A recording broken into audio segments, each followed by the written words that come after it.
सारे जुगाड़ लगाने के बाद सुभाष चंद्र बोस 1943 में जर्मनी पहुंच गए हिटलर से मिलने।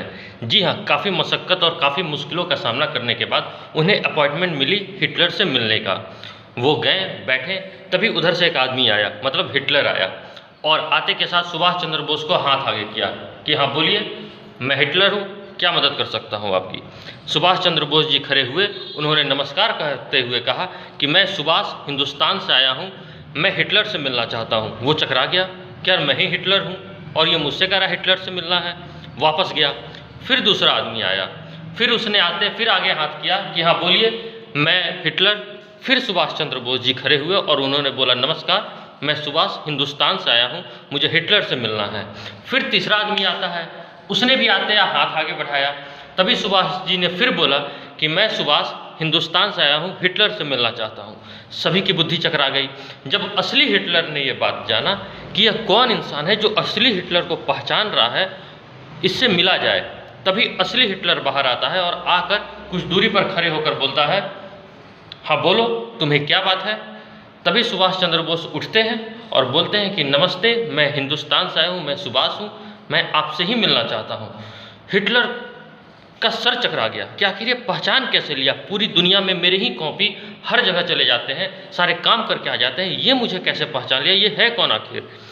तभी हिटलर ने सुभाष चंद्र बोस से पूछा, सारी बात छोड़ो, पहले तुम ये बताओ कि तुमने मुझे पहचाना कैसे, मेरे सारे कॉपी पूरे वर्ल्ड में, विश्व में जाके सारे काम कर आते, तुमने पहचाना कैसे। तभी सुभाष चंद्र जी ने बोला कि मैं एक पराधीन देश से आया हूँ जो अभी तक आज़ाद भी नहीं हुआ है, मैं आपके चौखट पे आपसे मदद मांगने आया हूँ। और वो जो सारे आपके कॉपी थे, वो आते ही सबसे पहले वो हाथ आगे कर दिया करते थे, जबकि मैं आपसे मदद मांगने आया हूँ, आपकी चौखट पर आया हूँ। आपको घमंड होना चाहिए, गौरवशाली आपको होना चाहिए कि एक हिंदुस्तान पराधीन देश से कोई आदमी आया है। आपके उस कॉपी में यह घमंड नहीं दिख रहा था, वो सारे के सारे पकड़े गए, बट अभी आप जो आए हैं, आप में वह मुझे दिख रही है कि आपके अंदर एक घमंड है। हिटलर ने यह खुश होकर, उन्होंने जो 4000 बंदे बनाए रखे थे, बंदी जिसे अंग्रेजों से उन्होंने जीतकर अपने युद्ध कारागार में बंदी बना रखे थे, उन सभी को छोड़ दिया सुभाष चंद्र बोस जी के मिलने के बाद। और उस सुभाष चंद्र बोस जी ने उन 4000 बंदियों को अपने आज़ाद हिंद फौज में भर्ती कर लिया।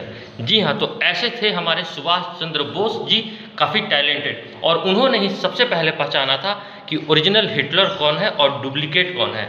तो क्या आप इसके पहले ये फैक्ट जानते थे? और अगर नहीं जानते थे तो लाइक, कमेंट, अपने दोस्तों तक शेयर, और लाल सब्सक्राइब का बटन सब्सक्राइब नहीं किया है तो उसे दबा दें। मिलते हैं अगली वीडियो में।